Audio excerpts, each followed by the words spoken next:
Okay,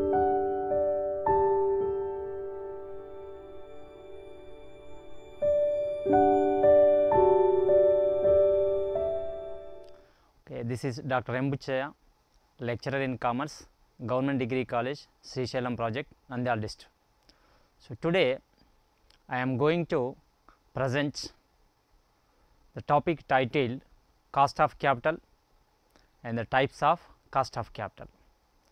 So, before we going to talk about the cost of capital, we need to understand the concept of cost of capital. So, here the cost of capital is minimum rate of return required by the investors for providing capital. So, this is a, in simple terms, it can be defined as a cost of capital. So, now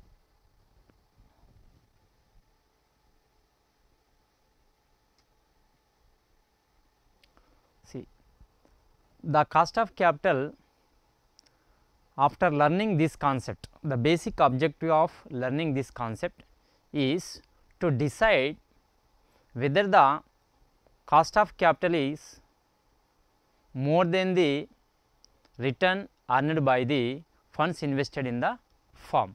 So, here it helps to decide whether the project is to be continued or not, and also it helps to fix the or to decide the rate of interest. So, now I explain you in the introduction part, the term cost of capital may be defined as minimum return required by investors for providing capital. So, once again I explain you, the term cost of capital may be defined as minimum return required by investors for providing capital. My dear students, so the cost of capital plays a vital role in financing decisions. So, after learning the concepts, the students will be able to decide the whether the project is profitable, whether the project is feasible or not in the daily life or in the business life or in the personal financial life. So, this helps lot in comparison with the rate of interest in the market as well as cost of capital, and also the return by the expected return by the investors. Now, according to Salomon Ezra, cost of capital is the minimum required rate of earning or cutoff rate of capital expenditure. So, according to the famous writer, his name Salomon Ezra, cost of capital is defined as minimum required rate of earning or the cutoff rate of capital expenditure. And one more definition is also given according to the Hampton John Jay. The rate of return the firm requires from investment in order to increase the value of the firm in the market. So, once again I explain you, according to Hampton John Jay, the rate of return the firm requires from investment in order to increase the value of the firm in the marketplace. So, these are the famous definitions given by the experts in the area of finance. Now, how to calculate the cost of capital? Cost of capital can be calculated using the following formula. The formula is K is equal R0 plus B plus F, where K stands for cost of capital and R stands for normal rate of return at 0 level of risk, and B stands for premium for business risk, and F stands for premium for financial risk. So, once again I explain you, the cost of capital can be computed using the following formula. The formula is K is equal to R0 plus B plus F, where K is equal to cost of capital, R0 is equal to normal rate of return at 0 risk level, and B is equal to premium for business risk.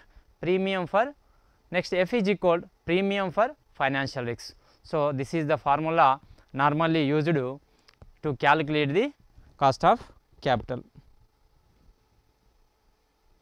Next, we will talk about the importance of cost of capital. See, whenever we observe the importance of capital, the importance of cost of capital, the can be understood by the following points. Number one point is investment decisions. Investment decisions.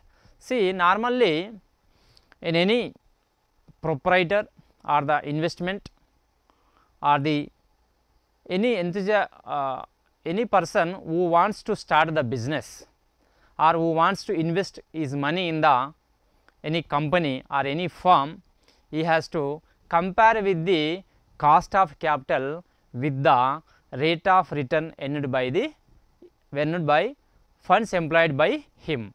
So, here the capital budgeting techniques, normally the capital budgeting techniques includes NPV, net present value, next IRR, internal rate of return, next profitability index, and these are the techniques used in capital budgeting.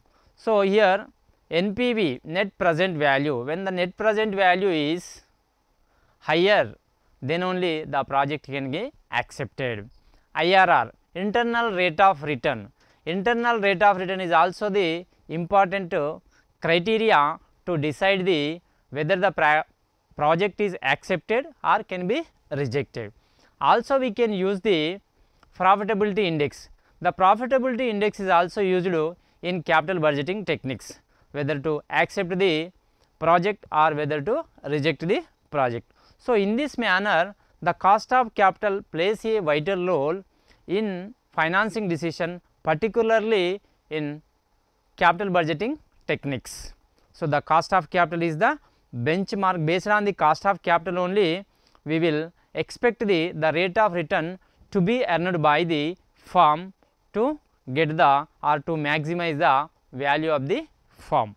So, this is the first point. So, the cost of capital plays a vital role in understanding the capital budgeting and in deciding whether to accept the capital budget or whether we go for capital budgeting with the help of the following techniques, that is NPV, profitability index, and next IRR, internal rate of return.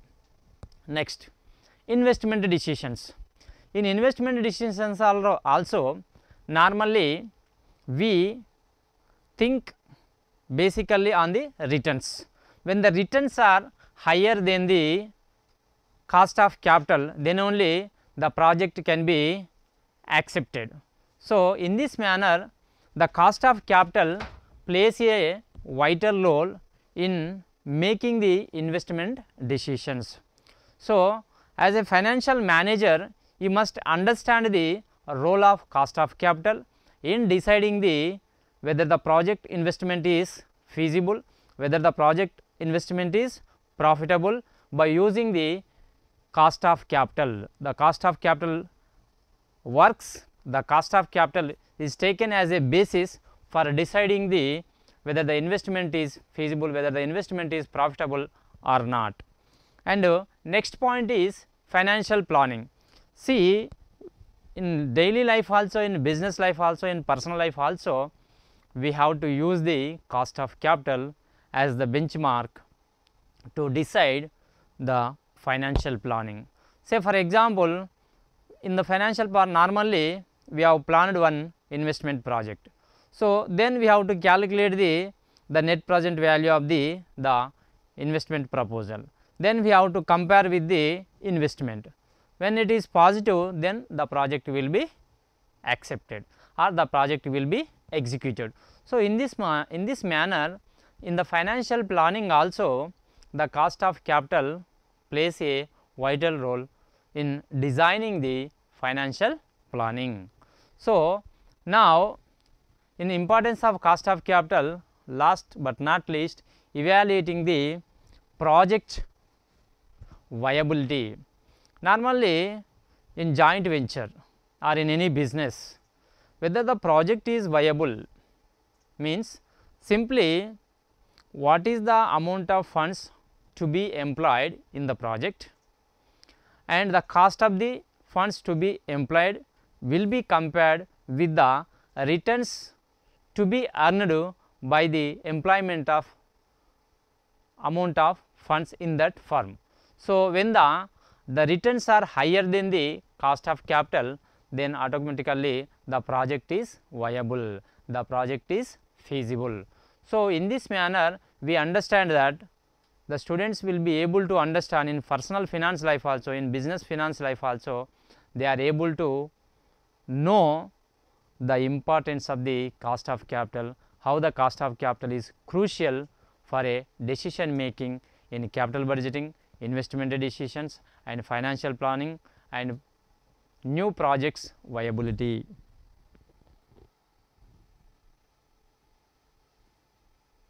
Now, we will talk about the factors influencing cost of capital. See, we have to understand the what are the factors influences the capital cost of capital. First thing is market conditions. Market conditions means simple example. Say for example, the rate of interest in the market or the favorable conditions in the economy. Whether the economy is in the boom stage, whether the economy is in the depression stage, whether the economy is recovery stage, whether the economy is in recession stage. So, the market conditions also will decide the cost of capital. If the market rate, the rate of interest determined by the RBI, the market rates, the rate of interest will be determined by the RBI will influence the cost of capital. The availability of the funds in the market will change in the cost of capital. If the more funds are available in the market, then we will get the funds at the cheaper cost of capital. If the funds are not available, the funds are restricted by the RBI by increasing the rate of interest, automatically the funds are blocked, then the funds may be available at a higher cost of capital. So, in this manner I hope you understand that the market conditions will influence the cost of capital. If the market conditions are favorable, the cost of capital will be lower. If market conditions are unfavorable, automatically the cost of capital higher. So, I hope you understand very clearly. Next point is credit worthiness. Normally, the banks will give the ratings to individuals and financial institutions. RBI also, the credit rating agencies will give the ratings. So, the credit rating agencies will give the ratings to the financial institutions, but the banks will give the ratings to the individuals, that is called CIBIL score. If the CIBIL score is good, then the credit worthiness of the customer is good. When the credit worthiness of the customer is good, then automatically the availability of the capital is also easier. So, in this manner we have to understand that the credit worthiness of the customer or a institution plays a vital role in deciding the cheaper cost of capital or it is a higher cost of capital, or also in the availability of the funds at a lower cost of capital or availability of funds at a higher rate of cost of capital. So, now we have to understood that the credit worthiness is also plays a vital role in influencing the cost of capital. Industry norms. Normally, the industry norms also will make impacts on the cost of capital. How? Very simple. If the government wants to encourage the industry, the government will provide the loans at a cheaper rate, then automatically we will get the at a lower rate the funds to that particular industry. If the government is not favorable, the conditions are not favorable to the industry, the government is not the government wants to restrict its industry, automatically it fixes the higher rate of interest. When the higher rate of interest means automatically the higher cost of capital. So, that is why the industry norms also will influence the cost of capital. Next, firm size and risk. Firm size and risk. Firm size and risk also influence the cost of capital. If the firm is bigger one, it gets the cheaper cost of capital. If the firm is smaller one, automatically it gets the funds at a higher rate of cost of capital. So, that is why the size of the firm also decides the availability of the funds and the rate of cost of capital. So, in this manner the firm is also deciding factor in cost of capital. Next, risks. Risks may be financial risk, risks may be business risk. Business risk means normally the variations in the returns. Financial risk means variations in the rate of interest. So, this is also plays a vital role in influencing the cost of capital. Next, firm size and risk is now we have completed. Economic conditions. Economic conditions is also, just now I told you the business cycles. The business cycles will influence more, that is boom, recession, depression and recovery. Economy, if economy exists in a particular stage, then automatically it affects the market rate, and it also affects the market conditions. So, the availability of the funds will differ, the availability of the goods and services will differ. So, in this manner the market conditions or economic conditions, economic reforms also will influence the cost of capital. So, now briefly we will recapitulate once again factors influencing the cost of capital: market conditions, credit worthiness, industry norms, and next firm size and risks, economic conditions. These are the factors are influencing the cost of capital.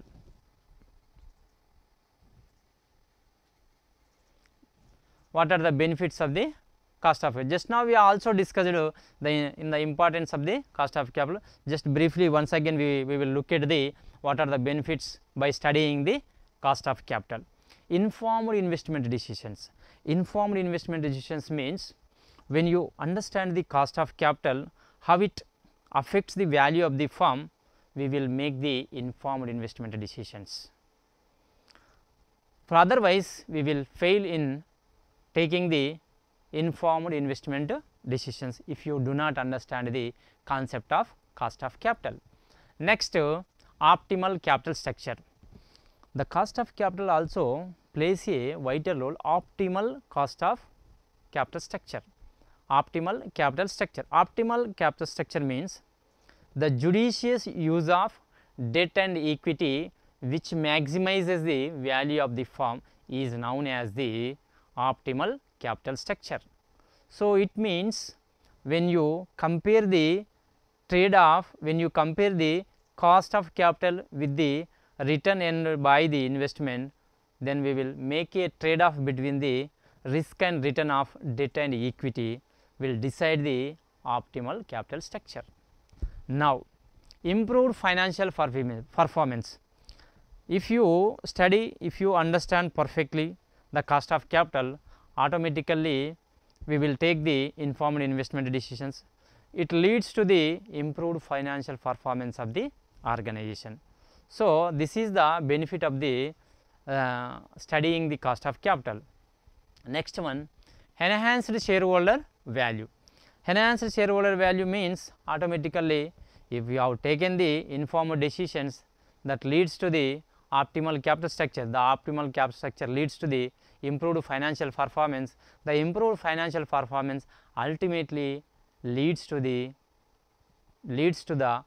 increase the value of the firm, or it maximizes the value of the shareholders. So, these are the benefits by studying the cost of capital.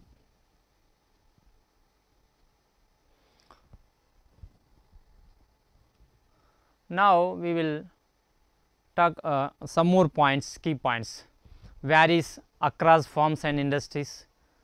The cost of capital also changes. across firms and industries, absolutely right, because the government will favor to encourage or to promote some industries, the government will restrict some industries. So, based on that the cost of capital varies from across firms and industries. Changes over the due to market conditions, the cost of capital is also absolutely subject to the changes in the market conditions.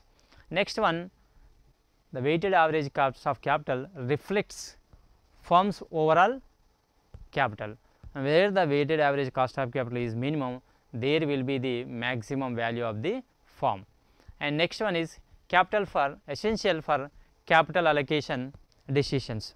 The capital cost of capital is essential for capital allocation decisions. So, that is why it plays a, we can say that is why it plays a vital role in determining the investment. Now, we will talk about the types of cost of capital: cost of debt, cost of equity, weighted average cost of capital, opportunity cost. And we will talk about the first one, cost of debt. The amount of expenditure or the amount of expenditure paid for using the debt funds is known as the cost of debt. So, with this I have completed the what is concept of cost of capital, what is the importance of cost of capital, what are the benefits of the cost of capital, and what are the types of cost of capital, and I have concluded the concept of cost of capital and types of cost of capital. Thank you one and all.